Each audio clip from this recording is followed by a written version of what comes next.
दोस्तों, उत्तर प्रदेश में योगी आदित्यनाथ की एक बार फिर से शानदार जीत और समाजवादी पार्टी की लहर होने के बावजूद भी अखिलेश यादव सत्ता तक नहीं पहुंच सके।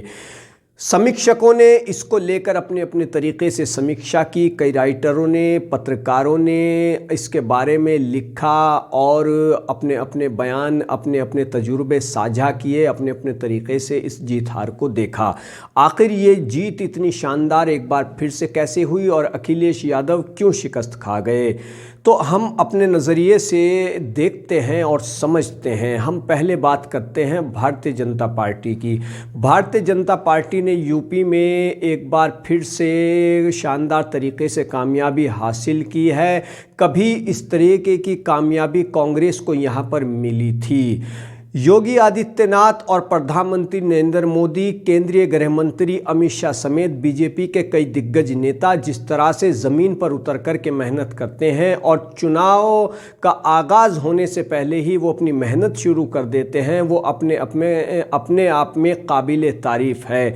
जहाँ तक अखिलेश यादव की बात है तो हम इस कड़वी सच्चाई को किसी तरह से भी नज़रअंदाज नहीं कर सकते हैं कि अखिलेश यादव ने 2017 के बाद से करीब 4 साल से भी ज़्यादा वक्त अपने ऑफिस में गुजारा या फिर वो अपने निजी कार्यक्रमों में व्यस्त रहे। ट्विटर पर वो अपनी मौजूदगी दर्ज कराते रहे, मुद्दों को उठाते रहे, लेकिन ज़मीनी स्तर पर अखिलेश यादव 8 या 9 महीने से ही एक्टिव हुए। वो पॉलिटिक्स में 8 महीने के करीब से ही एक्टिव हुए और फिर उन्होंने एक के बाद एक जनसभाएं की, रैलियां की और कई तरीके के उन्होंने बयान दिए। भाजपा को शिकस्त देने की उन्होंने पूरी कोशिश की, मगर 4 साल का वक्त गुजरने के बाद अखिलेश यादव चुनावी मैदान में सक्रिय हुए, एक्टिव हुए। जबकि अगर हम भाजपा की बात करें तो जब अखिलेश यादव ने अपना चुनावी आगाज़ किया तब तक उत्तर प्रदेश में भाजपा के कई दिग्गज नेता कई रैलियां कर चुके थे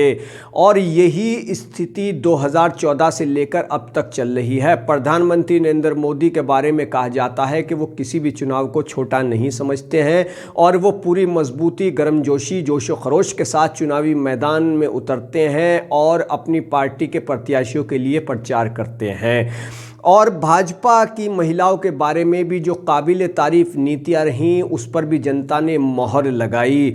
जहाँ तक अखिलेश यादव की बात है तो अखिलेश यादव कई मुद्दों पर भाजपा पर हमलावर रहे, लेकिन महिलाओं के बारे में उनकी कोई ठोस नीति सामने नहीं आ सकी। जिस तरह से भाजपा ने महिलाओं के हक़ में बयान दिए और अपने कार्यकाल में महिलाओं के हक़ में कराए गए विकास कार्यों को गिनाया, जो कदम उठाए गए उनको गिनाया, वैसा करने में अखिलेश यादव नाकामयाब ही साबित रहे।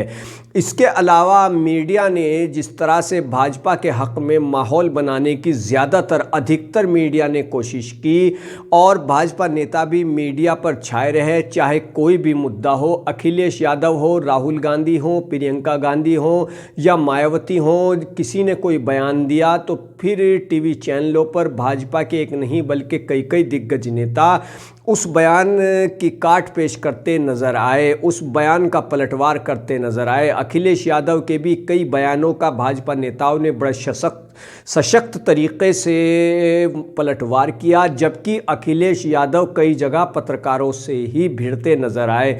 कहीं पर उन्होंने किसी पत्रकार को कुछ कह दिया तो कहीं पर वो किसी और तरीके से। कुल मिलाकर बात यह है कि समाजवादी पार्टी के अध्यक्ष अखिलेश यादव मीडिया में भी अपनी मौजूदगी पूरी मजबूती के साथ दर्ज नहीं करा सके।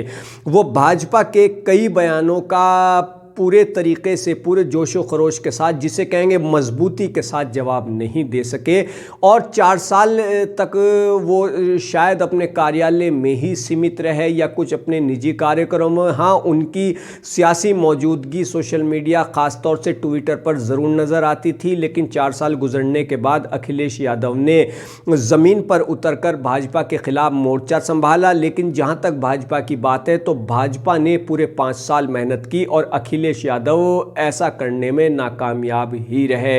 यही वजह वो रही कि मुद्दों पर अखिलेश यादव की मजबूत पकड़ नहीं बनाई जा सकी।